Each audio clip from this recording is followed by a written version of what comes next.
What it is, what it do, cyber world. It is your girl, the one and only Ash Brown, and this is the Show.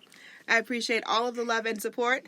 Over 1,800 episodes, 500,000 streams worldwide.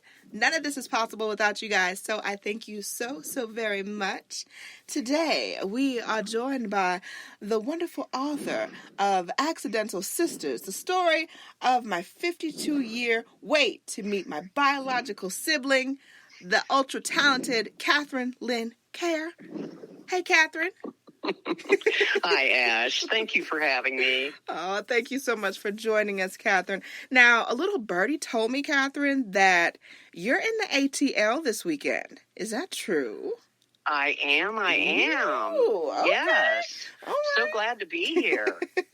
ATL loves that. We love you being here.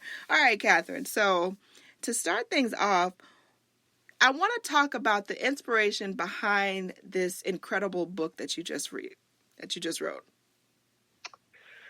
Well, the inspiration came from a series of serendipitous events that I was adopted at birth, and this is a memoir about meeting my sister when I was 52 years old, and it's called Accidental Sisters. Not that I believe there's really any accidents, but that name just came to me, and it just, one thing would happen, another thing would happen, and all of a sudden I found out I had a sister. And would you like me to tell you how it started? Oh, absolutely. That is the best part.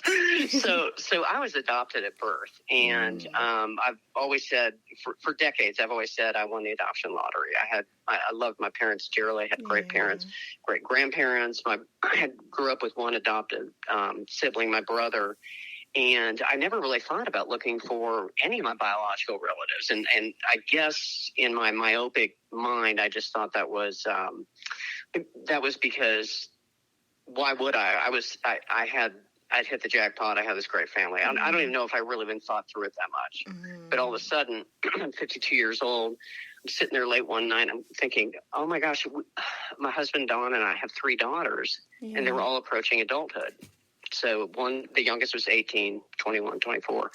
I thought, I need to get medical history for these girls. It never really bothered me that I hadn't pursued it for myself, because 50% of their medical history is missing. Yeah. So I looked up Catholic Charities in Des Moines, which is where I was adopted, and also where I was born and raised in Des Moines. And I got their number and was shocked that it was pretty much down the street from where I had lived, and I'd just never really even known where it was. So I called the next morning, and it took them 5 minutes to find my file. And I said, I don't want anything identifying. I'm looking for medical history for my daughters. Right. And do you have any adopted people in your circle? Do you know, like, there's different searches? There's different kinds of searches. Oh yeah. Okay. So you're familiar with a social medical search, which is the only search that's non-identifying. You're not looking for names. They'll give you your birth. They said, okay, we'll give you your birth mother's first name, your birth father's first name, the states they're from, very non-identifying information and very broad, so that on purpose, because you don't want that. You want the medical history. So I paid my fee, answered a bunch of pretty interesting questions that I'd never been asked before, just as the adoptee.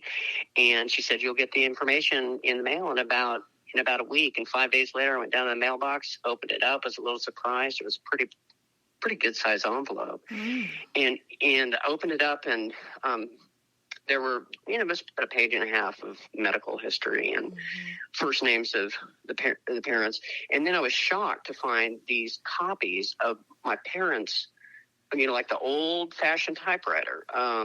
They had hand-typed these autobiographies that I guess the adoption agency had asked them to do. So here were these 2 autobiographies that my parents had written right before I was adopted. I'd never laid eyes on, for the first 50 years of my life.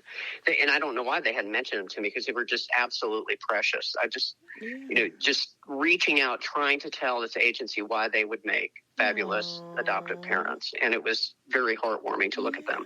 But then after I get through that, I run into these 2 pages that are handwritten letters from my birth mother thanking the social worker, for helping her through this tough situation and talking about the fees that she needed to pay and just a little bit of business. Right. But at the end of it, here's what turned everything around and made my whole search become a totally different situation. At the end of it, the social worker forgot to white out the last name of my birth mother, which is like the most egregious mistake you can make when you're talking about a social medical search, because there it was right in front of me. I mean, albeit her maiden name, I had my birth mother's full name when I wasn't even expecting to know anything about her. And that, on a dime, just changed everything for me, Ash. Completely changed the way I was looking at the whole situation. Wow. So,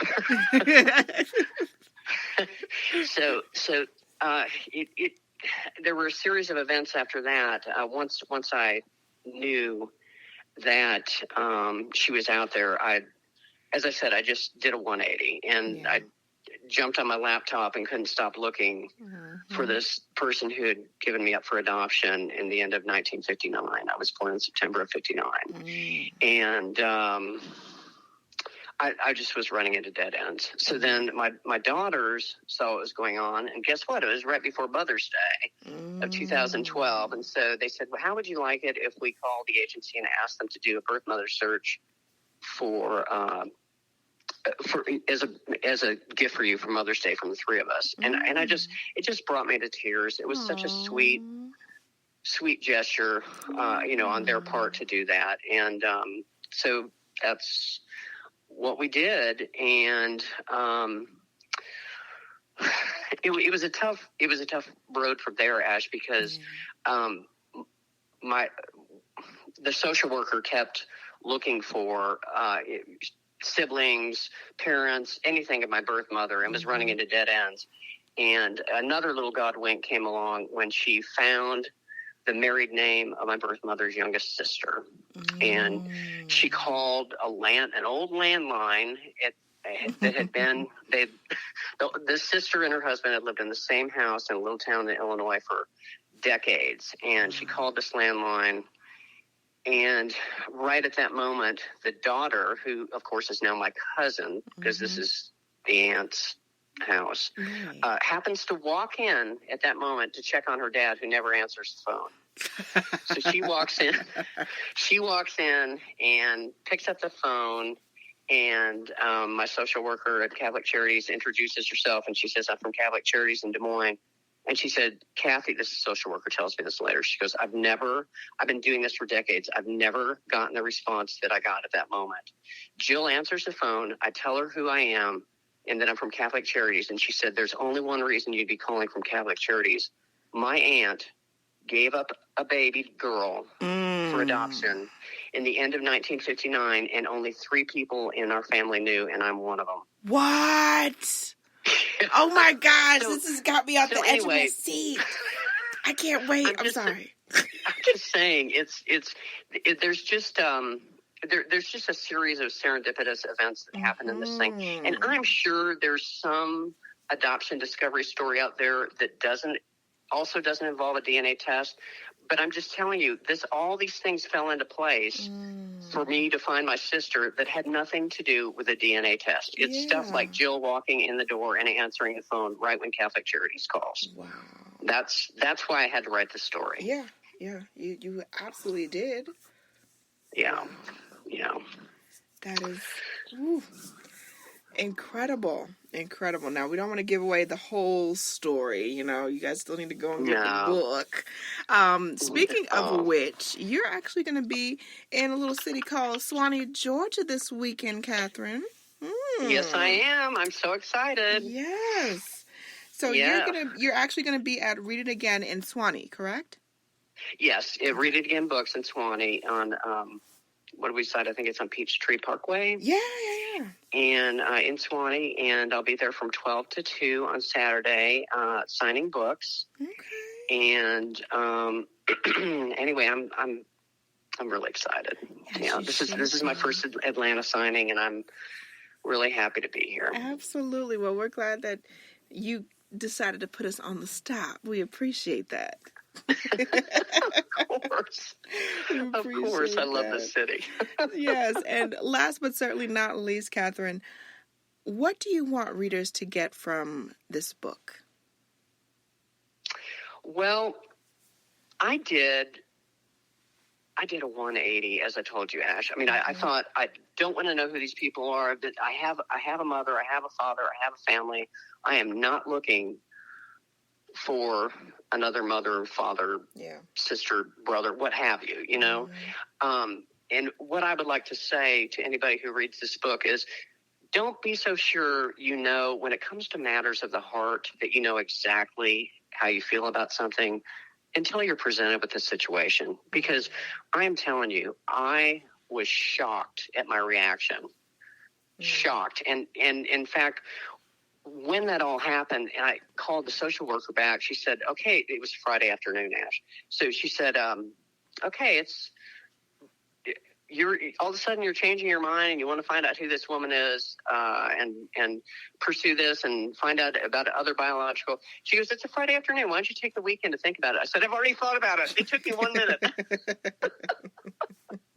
So I guess my point is, truly, it's just was something that important that is a matter of the heart. Yeah. You just don't always know until you're faced with the situation.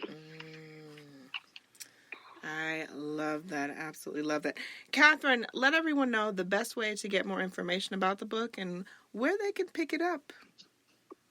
Well, you can go to my book website, which is klcarebooks.com, and there's all sorts of information on there. You can see media previously. You can see clips from the book.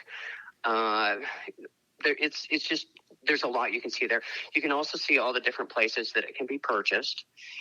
The obvious ones: Amazon, Barnes and Noble, some indies. I love to be able to carry in indie bookstores whenever they will have me, because I think that's very important. And it is.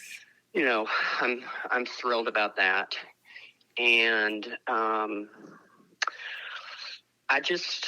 hope people will get on and look at my website and learn a little bit about the book. And I hope they'll find the story interesting, because it is one crazy roller coaster story. That's all I can say.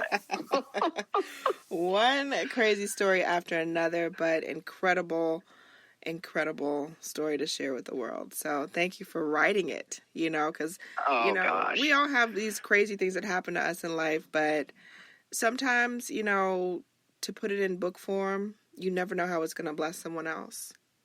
So I really appreciate that. Right. And that's been really fun, Ash. I have received, just today, while we were driving down here, we got a call from one of my husband's business associates who's like, oh, I just saw this on LinkedIn. And then he starts telling me his adoption story. And yesterday, the same thing happened with a gal from Nebraska we've been trying to talk for, I don't know, a week or two. And I finally promised her I'd call her before I left for Atlanta. And we had the most interesting talk about her adoption story.